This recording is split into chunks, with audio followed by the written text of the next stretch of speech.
Good afternoon and welcome sa aking munting channel. Nagtagumpay nga itong si Agent Sandro at si Jasmine Flores na tuklasin kung ano nga talaga ang tunay na negosyo nga ng Benavides ng pamilya nito ngang si Iris. At dito ay napag-alaman nga nila na meron nga itong mga smuggling, mga baril na sila nga ang nagdi-dispose sa ibang bansa. At dito naman ay nagkaroon pa ng laban ito ngang mga tauhan ni Jasmine kay Agent Sandro at dito nga kay Jasmine Flores. At dito naman ay nakuha nga nila itong si Jetro na dating kaibigan nga itong si Jasmine Flores na ngayon ay nasa kanilang pangangalaga.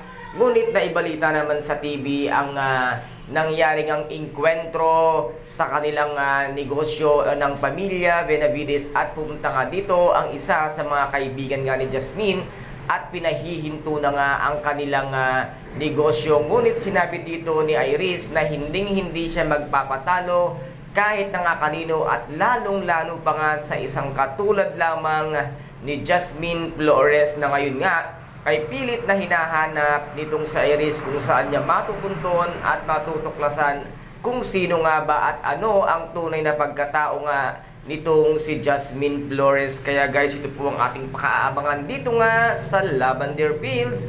Kung nagustuhan po ninyo ang aking videos for today, paki-subscribe na lamang po ng aking channel, paki-like and share para maging update kayo sa lahat ng gagawin kong videos. Maraming salamat po. Ingat! God bless and bye-bye!